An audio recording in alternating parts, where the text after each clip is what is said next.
लग रहा, खतरनाक आवाज़ें।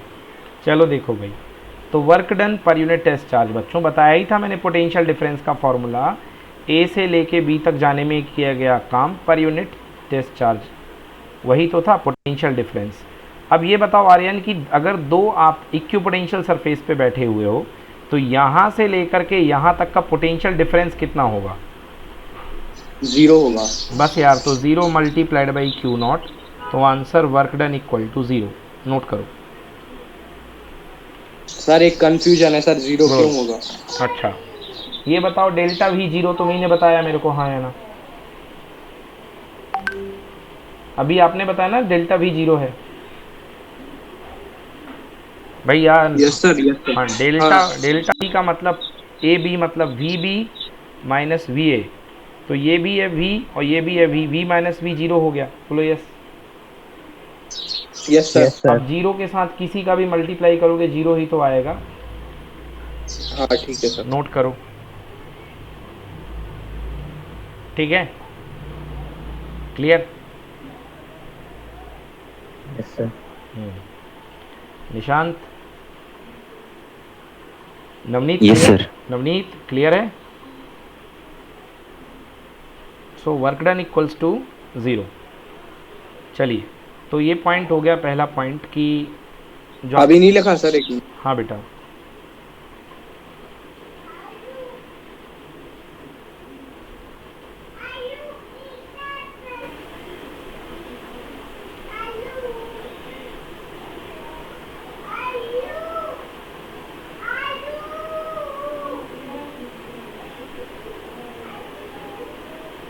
डन। Yes sir. चलिए अगला सवाल इस पर। हाँ, तो work done A B equal to 0, ये देखो सिस्टमेटिकली लिखा हुआ है, V B minus V A that is equal to delta V, तो work done is equal to हो जाएगा डेल्टा, ये हो जाएगा अपने पास डेल्टा वी की वैल्यू 0, तो वर्क डन इक्वल टू 0, यहाँ से भी देख सकते हो। चलिए नेक्स्ट क्वेश्चन है, अगला है the electric field always perpendicular to the element D L of the equipotential surface. Electric field बच्चों लिखो कॉपी में, property number 2, electric field is always, electric field is always perpendicular to the equipotential surface. Electric field हमेशा equipotential surface के perpendicular होता है। Electric field हमेशा equipotential surface के perpendicular होता है। लिख लिया? Electric field is always perpendicular to the equipotential surface. अब इसको देखना हो तो कैसे देखोगे? ये अपने पास है surface, equipotential surface charge Q का, ध्यान से देखो, ये इलेक्ट्रिक फील्ड जा रहा है और ये इस सरफेस के 90 डिग्री पे है कि नहीं है? यस सर है। तो ये तो देखने दिखाने वाली बात हो गई, बट क्यों है, अब इसको फिजिक्स की भाषा में प्रूफ करने की यदि मैं बात करूं कि भैया क्यों है, तो वो भी देख लो क्यों है। देखो जी, आपको कल मैंने एक फॉर्मूला पढ़ाया था, कॉपी के पन्ने पलट करके देख लीजिए, बड़ा अच्छा लगेगा मुझे। E इक्वल टू मैंने पढ़ाया था minus of D V by, dv upon dx। Very much, thank you very much भाई, D V by D X. इस फॉर्मूले में E को क्या बोलते हैं बेटा, याद है कुछ मैंने दिखाया था? Potential gradient. अरे क्या बात है, पोटेंशियल ग्रेडियंट, ये है potential gradient, potential gradient. Nishant आवाज़ आ रही है? ये सर आ रही है। हाँ बेटा, क्लास में रहना, बताते जाना कोई दिक्कत हो तो ये आ गया E equal to D V by D X. अब बच्चों अगर आप इसको थोड़ा सा ऐसा कर लो, E is equal to minus of delta V by delta X भी देख सकते हो, जो मर्जी आपको ये देखना हो तो ये देखो और ये देखना हो तो ये देखो।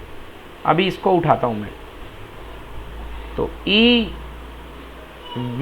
क्या है, वेक्टर क्वांटिटी है, into D X equal to क्या आएगा, डी वी आएगा कि नहीं आएगा, बोलो बच्चों, यस और नो। हाँ, Yes, sir. अब ये बताओ मेरे को हर्ष की v पोटेंशियल डिफरेंस, dv मतलब पोटेंशियल डिफरेंस, कैसी क्वांटिटी है, वेक्टर की स्केलर? Scalar. स्केलर। अब ये वेक्टर है, तो अब x मतलब लेंथ, तो लेंथ भी तो वेक्टर होती है, तो दोनों के बीच में बताओ स्केलर के लिए, ये स्केलर हो, इसके लिए क्या आना चाहिए, डॉट आना चाहिए कि क्रॉस आना चाहिए? Cross. क्यों? क्रॉस का रिजल्ट तो वेक्टर आता है। नहीं डॉट. हाँ भाई आर्यन, अब तुम पूछोगे सर ये क्या बोल गए आप, भैया dv आपके पास जो है वो स्केलर है, पोटेंशियल स्केलर होता है, और स्केलर रिजल्ट के लिए दो वेक्टर क्वांटिटी का डॉट प्रोडक्ट होना चाहिए, इसलिए मैंने यहाँ पे डॉट लगाया है। तो dv is equal to E dot D X. Clear हुआ कि नहीं हुआ? तो इसका इससे माइनस कहाँ गया इसका? अरे माइनस हम भूल गए भाई, ये लो माइनस लगा दिया, अब ठीक है। Yes sir. ओके, तो dv is equal to negative of E, मतलब वो दोनों स्केलर और ये वेक्टर, Obvious- ये स्केलर वो दोनों वेक्टर। ऑब्वियसली बेटा दोनों का डॉट प्रोडक्ट है, डॉट प्रोडक्ट का आंसर स्केलर आता है, ठीक है। क्लियर कि not clear? Yes, sir. Clear. चलो अब ये dv है, अब आपको ये तो पढ़े होगे मैथ्स में भैया कि dx का इंटीग्रेशन x होता है, dx का इंटीग्रेशन x होता है, तो अगर आपको v बनाना है तो यहाँ क्या करना पड़ेगा, इंटीग्रेशन, तो dv का आपने इंटीग्रेशन कर दिया, तो इंटीग्रेशन यहाँ भी लगाओ, तो क्या हो जाएगा, माइनस का e डॉट डी एक्स। बोलो यस और नो, नोट करो इतना पहले। ये हो गया माइनस का e dot D x.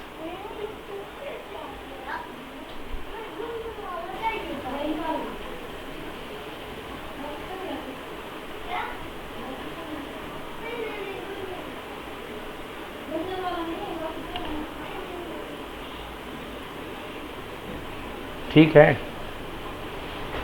Yes, sir. Sir, Sir, हाँ लिखो लिखो लिखो।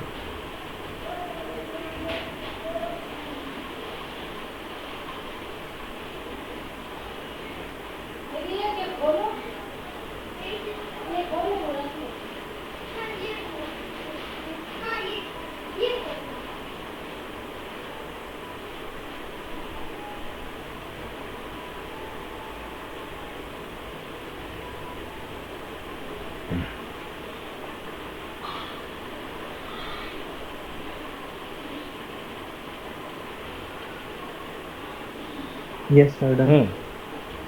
चलिए dv equal to minus E dot D X, D का इंटीग्रेशन क्या आएगा बच्चों, v इक्वल टू, अगला पेज देखो, v equal to negative sign बाहर ले लो बच्चों, कितना आ गया, e dot D X. Note करिए बच्चों, ये है इलेक्ट्रिक फील्ड और वोल्टेज में रिलेशन,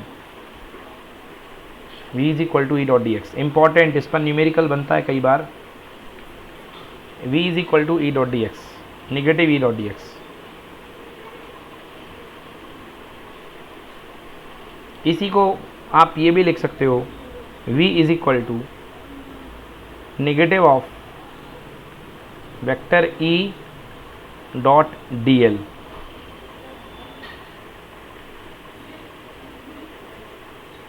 नोट कर लो। क्लियर? हाँ क्या बोले बेटा? आगे तो लीव कर दिया। एक क्या बोल रहे हो, फिर से बोलो आर्यन। एक बार कर दीजिए हाँ ये लो, लिख लो। सर, आपको स्क्रीन नहीं देख रहा। स्क्रीन फिर से लॉग आउट होकर तुम ज्वाइन हो जाओ, स्क्रीन दिखेगी, आपका नेटवर्क कमज़ोर हो गया है। हाँ दिखने लगा।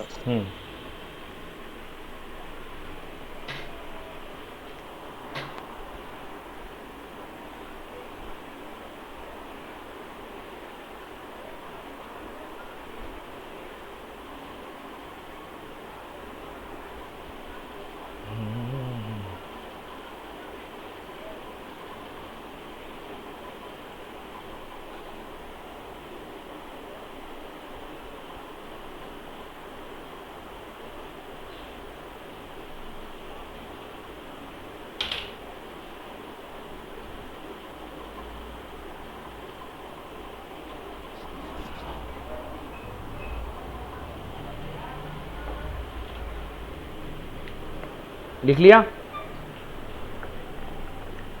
Yes sir. चलो इतना तक नोट करो। अब यार एक चीज़ बताओ, अभी मैं बीच में एक पॉइंट पे आया था, कहाँ पे आया था? ये था point, delta V is equal to negative of E dot delta X. बोलो यशराज, इस पॉइंट पे आया था कि नहीं आया था? जस्ट इसके पहले देख लो, यस सर। आया था ना, D V equal to E dot D X. बोलो हाँ या ना? Yes sir. अगर यशराज अपन इस फॉर्मूले को ओपन करते हैं, अच्छा डेल्टा वी इक्यू पोटेंशियल सरफेस में, यशराज डेल्टा वी की वैल्यू क्या होगी? 2 पॉइंट, Zero. अगर 0 और माइनस का बाहर रख दो ई डॉट डेल्टा एक्स, तो E dot delta X equal to 0 होने के लिए ध्यान से देखना, जब इसको तुम ओपन करोगे तो फॉर्मूला होता है vector A dot vector B equals to mod vector B cos theta. तो जब ये ओपन होगा तो ये आएगा mod vector E mod delta X cos theta. ये बताओ थीटा की किस वैल्यू के लिए आंसर 0 देता है? 90। बिल्कुल सही। तो अगर थीटा 90 डिग्री होगा तो कॉस 90 ज़ीरो हो जाएगा, मतलब ये सब का सब ज़ीरो हो जाएगा। इससे पता चलता है कि हमेशा इलेक्ट्रिक फील्ड और सरफेस के बीच का एंगल कितने डिग्री होगा? 90 डिग्री।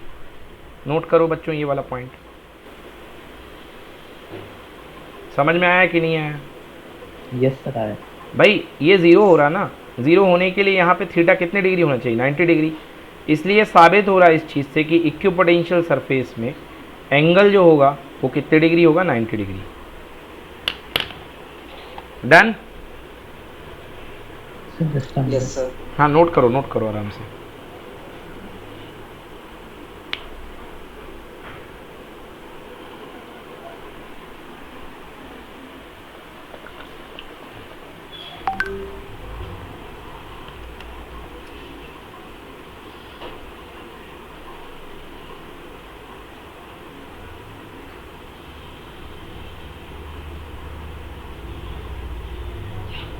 Yes sir done. चलो बहुत अच्छे। सो भैया यहाँ पे एंगल जो हो गया वो 90 डिग्री हो गया। यही सीखना था हमको कि एंगल 90 डिग्री क्यों होता है, वो सीख लिया हमने। तो ये देखिए एंगल इक्वल टू 90 डिग्री। अब इसको समझ सकते हो ना, वर्क डन ए बी। अब इसने जो है वर्क डन की फॉर्म में ले लिया है, बट आपको ये फार्मूला एक्चुअली पता नहीं है बच्चों, तो फार्मूला नोट कर लो बच्चों आप लोग। सर एक बार फिर से बता दूं। तुम डिस्कनेक्ट हो गए थे। अरे वो बार बार कॉल आ रहा सर, वो अरे इमरजेंसी। यार काट दे यार, क्यों बेटा बार बार टाइम लगता है ना, फिर आगे की चीज़ें पढ़ानी है। फ़ोन बिल्कुल मत उठाया करो, मैं भी नहीं उठाता हूँ, देखो ठीक है ना। देखो यहाँ पे क्या है कि जैसे अपने पास जो फार्मूला होता है बेटा, कल मैंने आपको पढ़ाया था फार्मूला, ये देखो ये था फार्मूला ई डॉट डी एल का। यहाँ तक तुम्हें समझ में आ गया था? क्यों, क्लियर है ना यहाँ तक? Yes sir. हाँ। अब यहाँ आ गया था v equal to E dot D L. अब देखो बेटा, अब आपके पास जो है वो ये है कि ये सर ऊपर वाला स्टेप कैसे हुआ? कौन सा? ये वाला, ये हाँ सर हाँ। ये वाला क्यों? dv का इंटीग्रेशन v हो जाएगा ना, इसमें तो कुछ है ही नहीं है। dv का इंटीग्रेशन v हो गया और v equals to E dot D X हो गया। क्या दिक्कत है इसमें? Yes sir. dv का इंटीग्रेशन v हो गया और v equals to E dot D X हो गया। ई डॉट डी एक्स को अपन लिख सकते हैं ई डॉट डी एल। अब इसके बाद वापस यहाँ पे आ जाओ तो delta v is equal to negative of E dot D X. अब इक्विपोटेंशियल सरफेस में पोटेंशियल कितना होता है? 0। तो E dot D X equal to 0। जब ई को ओपन करोगे इसको ए डॉट बी को, तो क्या आएगा? Mod A mod B cos theta. तो थीटा की कितनी डिग्री के लिए आंसर 0 आता है? 90 डिग्री के लिए। तो answer theta equal to 90 degree. हाँ, ये मॉड कैसे लग गया? डॉट प्रोडक्ट कैसे खुलता है? वेक्टर ए डॉट बी कैसे होता है? Mod A mod B cos अच्छा थीटा नहीं? हाँ हाँ हाँ हाँ हाँ ठीक है ए इनटू बी और फिर ए बी कॉस थीटा है ना? A dot B equal to mod A mod B cos theta. हाँ ठीक है ये होता है formula. Vector A dot vector B equal to होता है mod vector A mod vector B cos theta. ठीक है? Yes sir. तो थीटा की वैल्यू 90 डिग्री के लिए 0 होगा। डन? Yes sir. तो इससे क्या पता चलता है बताओ आर्यन, इस बात से क्या पता चलता है थीटा 90 डिग्री होने से? कि जो इलेक्ट्रिक फील्ड रहेगी वो ऑलवेज परपेंडिकुलर रहेगी किसके? पोटेंशियल सरफेस के, वेरी गुड, इक्वी बिल्कुल पोटेंशियल सही, सरफेस के। बिल्कुल सही। So electric field will be always perpendicular to the equipotential surface, बिल्कुल सही। चलिए ठीक, थर्ड पॉइंट छोड़ दीजिए, ये आपको मैं न्यूमेरिकल में करवाऊंगा। फोर्थ पॉइंट लिखिए सीधे, फोर्थ पॉइंट पढ़ो यश। Yes, sir. Two equipotential surfaces cannot intersect. If two equipotential surfaces intersect, then at the point of intersection, there will be two values of the electric potential, which is not possible. Refer to properties of electric lines of force. Note: electric potential is a scalar quantity, whereas potential gradient is a vector quantity. The negative sign of potential gradient shows that the rate of change of potential with the distance is always against the electric field intensity. चलिए 2 point आ गई हैं, नीचे वाले point आपको अभी clear नहीं होंगे, but ऊपर वाला पॉइंट मैं बता रहा हूँ कि two equipotential surface can not intersect each other. ये कल भी मैंने बताया था कि एक इक्विपोटेंशियल सरफेस V1 वाला है, दूसरा V2 वाला है, तो एक ही पॉइंट पर दो पोटेंशियल नहीं हो सकते हैं, तो दो इक्विपोटेंशियल सरफेस कभी भी एक दूसरे को इंटरसेक्ट नहीं कर सकते हैं। बिल्कुल उसी तरीके से जैसे कि दो इलेक्ट्रिक लाइंस ऑफ फोर्सेस एक दूसरे को इंटरसेक्ट नहीं कर सकती हैं। बोलो क्लियर हुआ ये सब पॉइंट? सारे बच्चे बोलें यस। Yes, sir. ओके, अब सबको पता Yes, है sir. बच्चों की इलेक्ट्रिक पोटेंशियल एक स्केलर क्वांटिटी होती है, बट पोटेंशियल ग्रेडियंट एक वेक्टर क्वांटिटी होती है। कहोगे क्यों? तो कल मैंने पढ़ाया था मेरे बच्चों की इलेक्ट्रिक, भाई पोटेंशियल ग्रेडियंट क्या होता है? पोटेंशियल ग्रेडियंट इक्वल टू होता है delta V upon delta X, negative sign. तो भैया delta V upon delta X को बोलते हैं पोटेंशियल ग्रेडियंट, और पोटेंशियल ग्रेडियंट इलेक्ट्रिक फील्ड के इक्वल होता है। तो ये E एक वेक्टर क्वांटिटी है, तो नोट कर लो पोटेंशियल ग्रेडियंट एक वेक्टर क्वांटिटी है। कोई पूछे आपसे कि पोटेंशियल ग्रेडियंट कौन सी क्वांटिटी है, स्केलर की वेक्टर, तो बोलना भाई ये वेक्टर क्वांटिटी है। और ये वेक्टर क्वांटिटी क्यों है? क्योंकि ये इलेक्ट्रिक फील्ड इंटेंसिटी होती है, इसलिए ये वेक्टर क्वांटिटी है। क्लियर? Yes sir. हाँ, electric Yes, sir. Field intensity vector quantity होती है, तो E is equal to negative of dV/dx। चलो, अब ये नीचे लिखा हुआ है कि ये माइनस साइन क्या दिखाता है। तो आर्यन कल आपने खूब पूछा था कि ये माइनस साइन क्यों लगाया है सर आपने, आज बताओ भाई ये माइनस साइन क्या दिखाता है?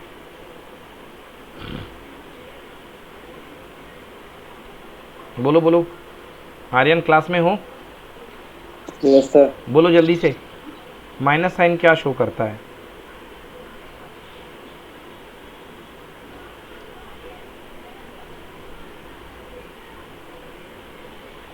नेगेटिव डायरेक्शन में सर। ना, नहीं गलत, ये नहीं शो करता, नेगेटिव डायरेक्शन शो नहीं करता। आप याद करो कल मैंने बताया था कि अगर आप इलेक्ट्रिक फील्ड की डायरेक्शन में आगे बढ़ते जाएंगे तो इलेक्ट्रिक फील्ड की डायरेक्शन में आगे decrease बढ़ने होता पर जाएगा। हाँ पोटेंशियल Decrease डिक्रीज होता होता जाएगा। मतलब यहाँ पे V1 है, यहाँ पे V2 है, यहाँ पे V3 है, तो इलेक्ट्रिक फील्ड की डायरेक्शन में पोटेंशियल डिक्रीज होता जाता है। तो यही लिखा हुआ है बच्चों इसमें, यहाँ पे ये देखिए, the negative sign of potential gradient shows that the rate of change of potential with distance is always against the electric field intensity. मतलब कि जो डायरेक्शन ऑफ इलेक्ट्रिक फील्ड में पोटेंशियल डिक्रीज होता जाएगा। तो कल मैंने इस बात को लिखवा दिया था, याद है आप लोग को? लिखा था ना आप लोगों ने? बोलो बच्चों, लिखा था कि नहीं लिखा था? Yes, sir. तो ये कल ये बात लिखवा दी गई थी। चलिए नोट कर लिया, आगे बढ़ें।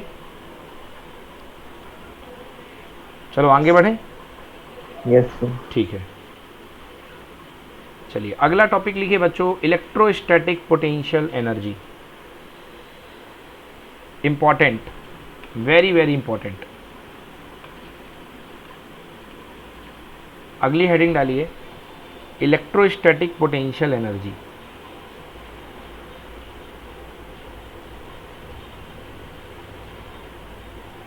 डन? क्लियर? हेडिंग डाल ली सबने? अब समझिए कि इलेक्ट्रोस्टैटिक पोटेंशियल एनर्जी क्या होती है। बच्चों मान लो ये कोई आपके सामने सिस्टम है, 3 डायमेंशन सिस्टम है, ये एक्स एक्सिस है, ये वाई एक्सिस है, ये जेड एक्सिस है। यहाँ पर कोई चार्ज रखा हुआ है Q1, बोलो यस, रखा हुआ है, दिख रहा? यस। आप इस चार्ज से r डिस्टेंस पर, इस पॉइंट पर इन्फिनिटी से पकड़ करके एक दूसरा चार्ज लाना चाह रहे हो, उसका नाम है Q2, बोलो यस। तो यहाँ पर इस, जब ये इन्फिनिटी पे था तो ये तो पोटेंशियल रेंज के बाहर था, बट जब इस बब्बर शेर के सामने तुम दूसरा शेर पकड़ करके लाओगे तो आपको वर्क डन करना पड़ेगा कि नहीं करना पड़ेगा? बिल्कुल सही, वर्क डन करना पड़ेगा।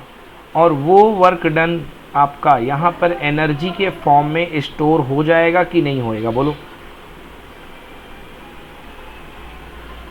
अरे सर बोलो। समझ लिया। चलो फिर से बताता हूँ मैं, ये क्या रखा है Aryan? Source charge, source charge. Source charge. अब सोर्स चार्ज के प्रभाव में आप पकड़ करके दूसरा चार्ज ले करके आ रहे हो यहाँ पर, इस सोर्स चार्ज के इम्पैक्ट में आप इन्फिनिटी से दूसरा चार्ज लेकर के आ रहे हो Q2। तो ये बताओ आर्यन कि इस सोर्स चार्ज का यहाँ पर कोई ना कोई पोटेंशियल होगा कि नहीं होगा स्टार्ट में? यस सर, मतलब वर्क डन होगा कि नहीं? अरे वर्क डन तो करना पड़ेगा। वर्क डन क्यों करना पड़ेगा? हाँ। क्योंकि इसकी यहाँ पे कोई ना कोई वजनदारी होगी कि नहीं होगी? हाँ होगी। उस वजनदारी को मैं बोलता हूँ V फॉर वजनदारी, V फॉर पोटेंशियल। कितनी होगी वो वजनदारी, बताओ जरा? 1/4 pi epsilon naught Q upon R. Q1 upon R. यहाँ पे टेस्ट, Q1 आर, यहाँ पे Q1 है ना, तो Q1 ले लो, Q1 अपॉन आर। होगा कि नहीं होगा? Yes sir. अब इतनी वजनदारी के एरिया में, इतने पोटेंशियल के एरिया में आप यहाँ से पकड़ करके एक चार्ज लेकर के आ रहे हो जिसका नाम है Q2, तो आपको वर्क करना पड़ेगा कि नहीं करना पड़ेगा? यस सर, करना। बिल्कुल करना पड़ेगा। तो वो वर्क आपका किसके इक्वल होगा? मैंने पढ़ाया है आपको, work done potential is equal to work done पर यूनिट चार्ज। बोलो यस और नो? सर तो ये जो वर्क डन किया V तक लाने में, फिर आप बोल रहे पोटेंशियल होगा, कि ये समझ में नहीं आ रहा पोटेंशियल। यार ये बताओ, ये रखा हुआ है चार्ज, तो इस पॉइंट पर क्या इसका इम्पैक्ट नहीं होगा कुछ एनर्जी का? मतलब रिपेल करेंगे, अट्रैक्ट, ऐसा कुछ? हाँ हाँ, वही तो, वही तो। हाँ ठीक है। ठीक है ना, यहाँ पर ये हाँ। कुछ ना कुछ तो इसकी फीलिंग होगी कि नहीं होगी? यस सर, होगी। अब यहाँ से आप इसको पकड़ करके ला रहे हो तो ये इसके आने को सपोर्ट करेगा कि अपोज करेगा? अगर सेम चार्ज है तो अपोज करेगा। अपोज करेगा। तो इसको लाने में हमें वर्क करना पड़ेगा कि नहीं करना पड़ेगा? करना पड़ेगा। करना पड़ेगा। तो वो वर्क निकालने का तरीका क्या होता है? वर्क मैंने आपको पढ़ाया है, चार्ज मल्टीप्लाइड बाई पोटेंशियल। पढ़ाया है कि नहीं पढ़ाया है? यस सर, पढ़ा है। तो चार्ज अपन कौन सा लेकर के आ रहे हैं? Q2, बोलो हाँ। अरे Q2 चार्ज है ना यहाँ पे, Q2 चार्ज कोई तो लेकर के आए हैं यहाँ पर, और पोटेंशियल ये बैठा हुआ है, ये V। बोलो यस और नो? Yes sir. तो Q2 तो Q2 है, V की वैल्यू ये पुट कर दो, तो देखो वर्क डन कितना हो जाएगा? Work done equal to Q2 multiplied by V। V मतलब 1/4 pi epsilon naught into Q1 upon R। बोलो यस की नो? Yes sir. तो फॉर्मूला आ गया 1/4 pi epsilon naught Q1 Q2 upon R, बन जाएगा? हाँ, तो ये क्या हुई? ये हुई energy of two charge system. Heading डालो बच्चों, energy of two charge system 1/4 pi epsilon naught into Q1 Q2 by R। पहले वो डाला था इलेक्ट्रोस्टैटिक पोटेंशियल एनर्जी। भाई वही उसी का दूसरा नाम है, यही है, सेम टू सेम है। इलेक्ट्रोस्टैटिक पोटेंशियल एनर्जी कह लो या energy of two charge system कह लो, है दोनों एक ही बात है। ठीक है? Yes sir. हाँ, नोट करो। तो सबसे पहले V पोटेंशियल निकालो इस पॉइंट पर, R डिस्टेंस है ये, तो 1/4 pi epsilon naught into Q1 upon R। अब इस पोटेंशियल में आपने इसको यहाँ लेके आए हो तो कितना वर्क डन करना पड़ेगा? W equal to Q into V। Clear?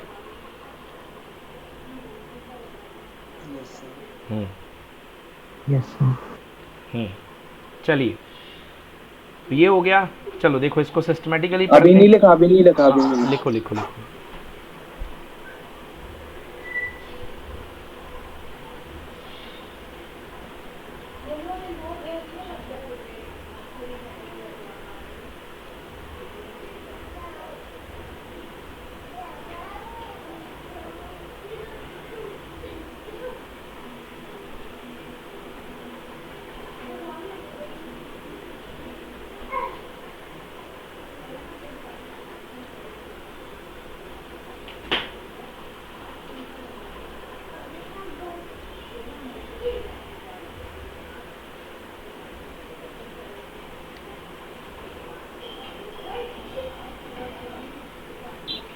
Yes sir, मतलब आखिरी आंसर ये आएगा ना, Q2 into 1/4 epsilon naught into Q1/R। हाँ तो इसको थोड़ा एडजस्ट करके लिख दो ना, 1/4 पे एप्सिलॉन नॉट, Q2 को Q1 के साथ भेज दो, Q1 Q2/R, ये आएगा। समझे?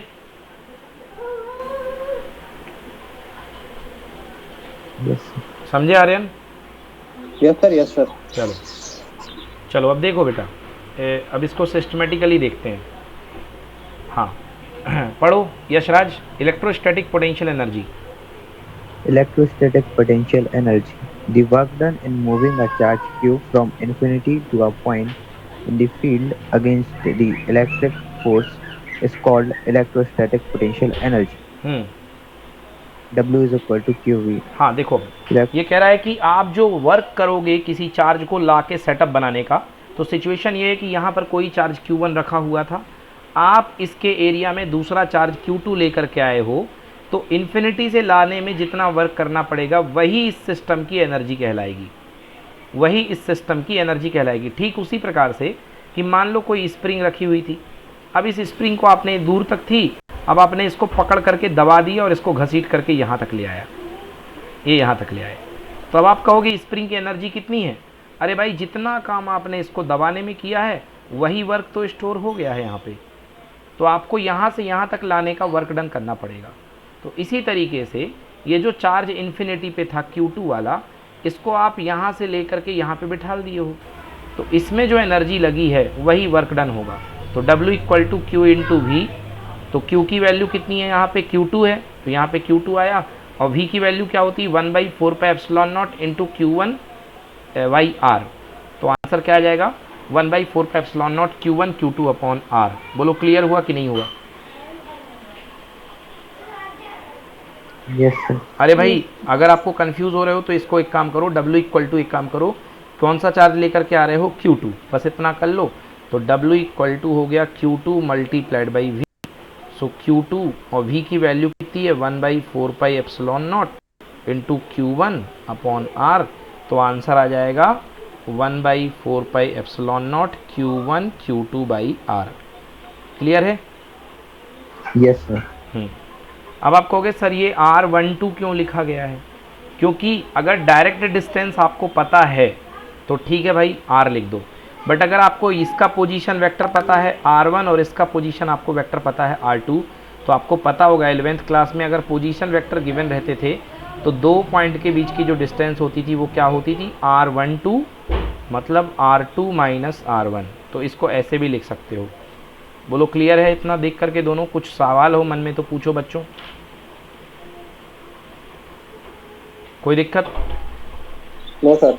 चलो ठीक है, No, sir. ओके। जय निशांत बताएगा। निशांत ये बताओ कि अगर मेरे पास तीन चार्जेस हैं, एक है Q1 इसकी पोजीशन है R1, एक है Q2 इसकी पोजीशन है बेटा R2, और एक है चार्ज Q3 इसकी पोजीशन है R3, तो बताओ निशांत इसकी एनर्जी कितनी होगी इस सिस्टम की? ये एक ट्रायंगुलर चार्जेस सिस्टम बन रहा है, निशांत बताओ इसकी एनर्जी कितनी होगी? टोटल एनर्जी सिस्टम की कितनी होगी? U इक्वल टू, बोलो निशांत।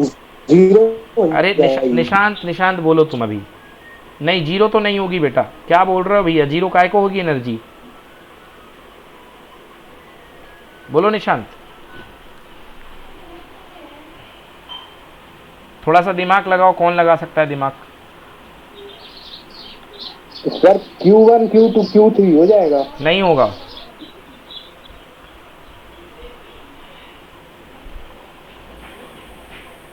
जय, हर्ष, आइडेंटिफाई कर पा रहे हो? निशांत नहीं बनेगा क्या? नहीं बनेगा तो मना कर दो भाई।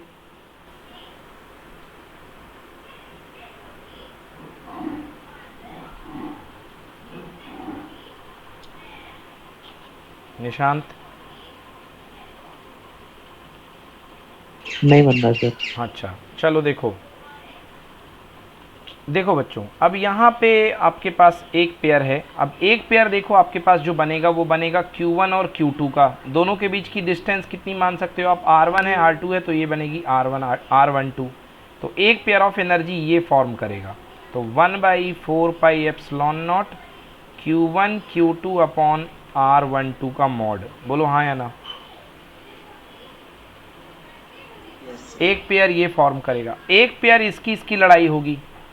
तो plus 1/4πε0 Q1 Q3 upon R13 का मॉड। बोलो यस कि नो? एक पेयर ये फॉर्म करेगा, एक पेयर ये फॉर्म करेगा। एक second, 1/4πε0 Q2 Q3 upon R23 का मॉड। बोलो एग्री? यस। चलो नोट कर लो। तो ये है 3 पेयर ऑफ चार्जेस की एनर्जी। इसकी पोजीशन वेक्टर कितनी है बच्चों? R1। इसकी पोजीशन वेक्टर है R2। इसकी पोजीशन वेक्टर है R3। इसमें हेडिंग क्या डाले? Energy of 3 charges. बिल्कुल system, 3 charge system, energy of 3 charge system. ये है हेडिंग, दिखा देता हूँ। ये लिखी है heading, electrostatic potential energy of the 3 charges system. चलो बना लो इसको ऐसे।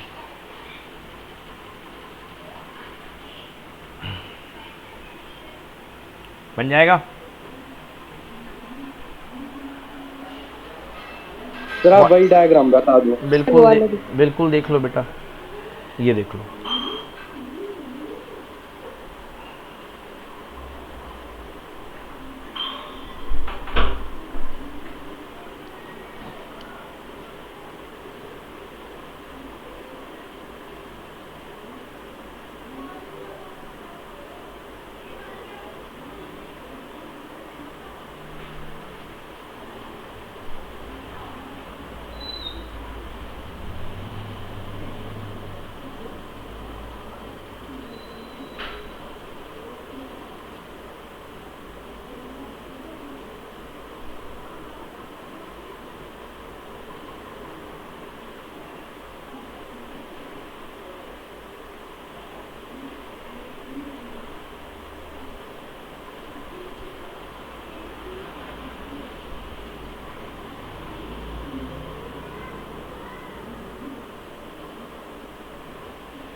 Yes sir.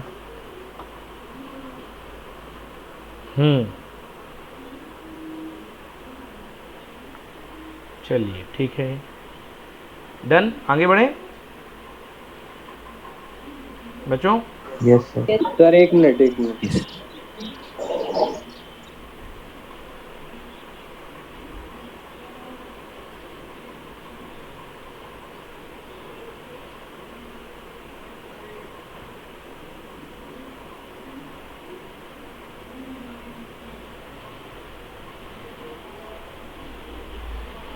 चलो ठीक है, अगला करते हैं। ओके, ये हो गया 3 चार्जेस सिस्टम की एनर्जी। मैंने आपको बता दी अभी।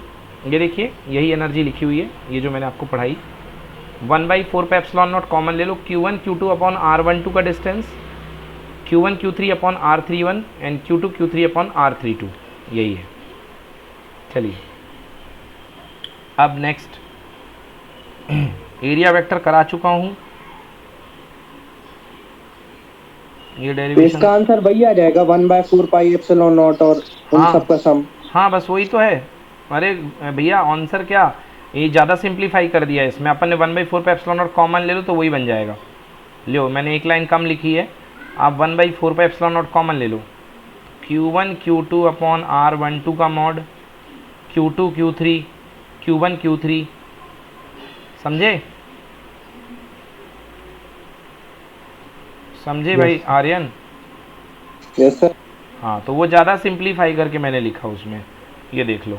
अब समझ में आया कि नहीं आया? Yes sir. चलो, कल मैंने हैंड रिटन नोट्स भेजे थे, पासवर्ड मेरा फ़ोन नंबर है, पूरा का पूरा जो चैप्टर पढ़ा रहा हूँ बढ़िया बिंदास हैंड रिटन लिखा हुआ है, तो उससे भी आप लोग पढ़ सकते हो। यदि कोई भी दिक्कत हो रही है ना कि छूट गया, ये हो गया, वो हो गया, तो वो मेरे हैंड रिटन नोट्स ग्रुप में डले हुए हैं। सबने ओपन करके देखा कि नहीं देखा, बोलो एक बार। यस सर, देखा। हाँ, तो उसमें पूरा हैंड रिटन, पूरा न्यूमेरिकल भी थोड़े थोड़े दिए हैं, क्वेश्चन भी कराए हैं मैंने, तो वो आप कर सकते हो बच्चों। गॉस थ्योरम वगैरह हम कर चुके हैं, ये यहाँ पे गलती से आ गया है, अभी आगे पढ़ते हैं।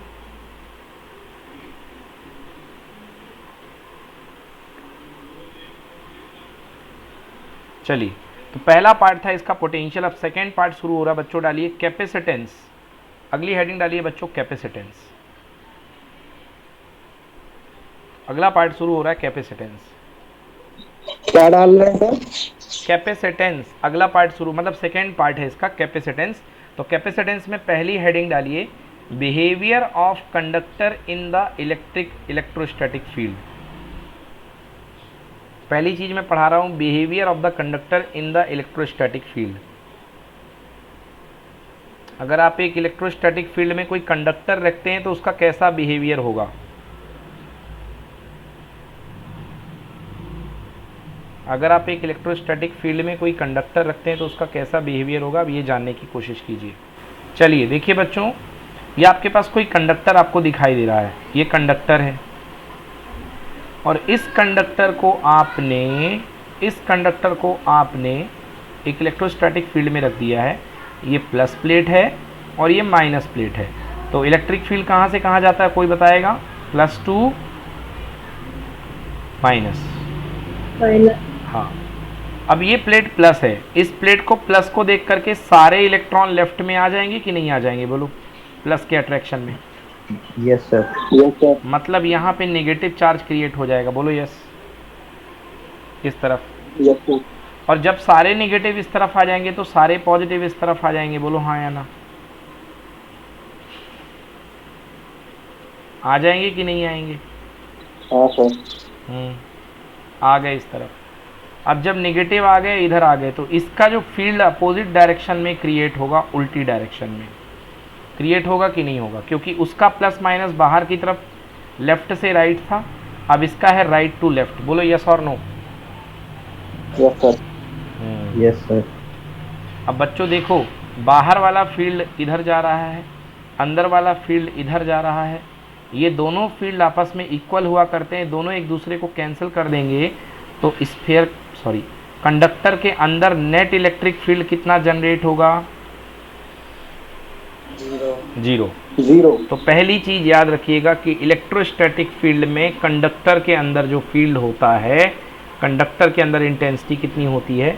जीरो। तो नोट करिए इस बात को, net electric intensity in the interior of a conductor is zero.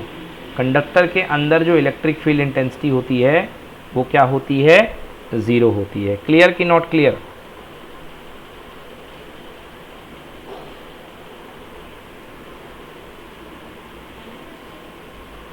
Yes.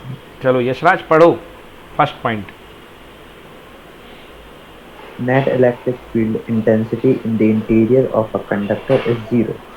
When a conductor is placed in an electrostatic field, the charges, the electrons, drift towards at the position plate, positive plate, हाँ, leaving the positive core behind. At an equilibrium, the electric field due to polarization becomes equal to the applied field. So the net electrostatic field inside the conductor is zero. समझ में आया कि नहीं आया भैया? क्या होंगे कि ये जो पूरे के पूरे इलेक्ट्रॉन इधर की तरफ ड्रिफ्ट करेंगे, ड्रिफ्ट मतलब चलेंगे, और उसकी वजह से इलेक्ट्रोस्टैटिक फील्ड बनेगा और वो अपोजिट होगा, एक दूसरे को कैंसिल कर देगा, तो net electric field inside the conductor will be zero. समझ में आया सभी बच्चों को कि नहीं आया? कंडक्टर का मास छोटा हुआ तो? क्या बोल रहे हो बेटा? कंडक्टर का मास कम हुआ था? नहीं, कंडक्टर के मास से कोई फर्क नहीं पड़ता बेटा, चाहे उसका मास ज़्यादा हो या कम हो। अगर वो कंडक्टर है बेटा, मास पे कहाँ इलेक्ट्रिक फील्ड डिपेंड करता है भाई? इलेक्ट्रिक फील्ड इलेक्ट्रिक क्वांटिटी है, मास से कोई लेना देना ही नहीं है भाई मेरे यहाँ पे, समझ में आया? बस मटेरियल कंडक्टर होना चाहिए। बस मटेरियल कंडक्टर होना चाहिए, बिल्कुल सही। हाँ बोलो और पूछो। सर अगर सर उस कंडक्टर के ऊपर हाँ। इंसुलेटर की सर लेयर लगा दे, जैसे रबड़ रबड़ सर। हाँ, अगर कंडक्टर के अंदर इंसुलेटर की लेयर लगा दोगे, रबर लगा दोगे तो सर ऊपर से सर, ऊपर से लगा दोगे तो इलेक्ट्रिक फील्ड जो होता है वो फिर वहाँ पे डाइइलेक्ट्रिक का कंसेप्ट लगेगा, क्योंकि रबर जो काम करेगा, डाइइलेक्ट्रिक कंसेप्ट अभी आने वाला है, इसके बाद आएगा कि डाइइलेक्ट्रिक कंसेप्ट ये कहेगा। तो बेटा फिर भी बट तब भी जान लो बेटा, तब भी इलेक्ट्रिक फील्ड जीरो हो जाएगा। उसका कारण ये है जय कि मान लो जैसे ये कंडक्टर है, अब कंडक्टर है और इसके ऊपर तुमने रबर लगा दिया, ये मान लो रबर लगा दिया है, अब यहाँ से इलेक्ट्रिक फील्ड चलेगा, जैसे कि यहाँ से इलेक्ट्रिक फील्ड चला जाए, इधर से चला तो इलेक्ट्रिक फील्ड यहाँ ज़्यादा था, इधर पहुँचते पहुँचते कम हो जाएगा। बोलो हाँ। ओके, अब ये जैसे ही कम इलेक्ट्रिक फील्ड इसमें पेनेट्रेट करेगा तो ये कम अमाउंट का इलेक्ट्रिक फील्ड अपोजिट डायरेक्शन में क्रिएट कर देगा, तो ये वाला कम सीधा और ये उल्टा कम मिल करके फिर से जीरो हो जाएंगे। तो चाहे आप कुछ भी कर दो, कंडक्टर के अंदर इलेक्ट्रिक फील्ड ऑलवेज जीरो होगा। बोलो समझ में आया कि नहीं आया? कोई दिक्कत? कोई दिक्कत? चलो सेकेंड लाइन में पढ़ा चुका हूं और मैं फिर से पूछा, निशांत क्लास में हूँ? Yes sir. निशांत ये बताओ कि कोई भी कंडक्टर का सरफेस, किसी भी कंडक्टर का सरफेस इक्विपोटेंशियल होता है कि नॉट इक्विपोटेंशियल होता है? Sir equipotential. क्यों होता है ये भी बता दो भाई।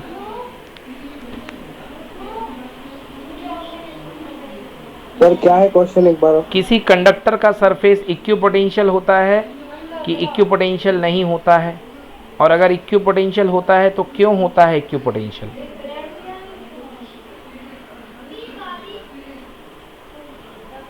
बोलो भाई। कल बताया था मैंने कि किसी कंडक्टर का सरफेस इक्विपोटेंशियल क्यों होगा? सर चार्ज जो डिस्ट्रीब्यूटिव रहते हैं सर, वो इक्वल अमाउंट में, मतलब वेरी गुड, बिल्कुल सही, इक्वली डिस्ट्रीब्यूट हो जाएंगे और तब तक वो मूव होंगे जब तक कि हर पॉइंट का पोटेंशियल सेम ना हो जाए। बोलो हाँ या ना? Yes sir. ठीक उसी तरीके से कि जैसे आप पानी का बर्तन रख दो, तो पानी के बर्तन में अगर आप पानी डालते हो तो पानी शुरुआत में हल्का हल्का जर्क करता है, बट धीरे धीरे पानी जो होता है बिल्कुल एक सेम लेवल पे आ जाता है, स्टेबल हो जाता है और हर पानी के मॉलिक्यूल अपनी अपनी जगह ले लेते हैं। तो पानी अगर नहीं बह रहा है इसका मतलब वो सब सेम पोटेंशियल पे आ गए हैं, ऊपर के जो मॉलिक्यूल होते हैं वो सारे सेम पोटेंशियल पे आ जाते हैं। तो इसी तरीके से अगर मान लो तुम यहाँ पे दो चार्ज छोड़ोगे, मान लो ये प्लस है ये प्लस है, तो ये तब तक दूर होंगे जब तक कि इन दोनों की एनर्जी सबसे कम ना हो जाए। एनर्जी सबसे कम होना का मतलब वो सब सेम पोटेंशियल पे ना आ जाएं, इक्वल पोटेंशियल पे ना आ जाएं। बिल्कुल सेम पोटेंशियल जब मेंटेन कर लेंगे तब ये कहोगे कि चार्ज का ट्रांसफॉर्मेशन एक जगह से दूसरी जगह रुक जाएगा। तो चार्जेस मूव करते हैं जब तक कि सरफेस का पोटेंशियल हर पॉइंट पर सेम ना हो जाए। तो यही मैं पूछना चाह रहा था कि बताइए कि अगर किसी कंडक्टर को चार्ज दिया जाता है तो वो कंडक्टर की सरफेस कैसी होती है? इक्विपोटेंशियल होती है कि नहीं होती? होती है। बोलो क्लियर हुआ कि नहीं हुआ? Yes sir. अब यशराज ये बताओ कि इक्विपोटेंशियल सरफेस पर जो इलेक्ट्रिक फील्ड निकलता है वो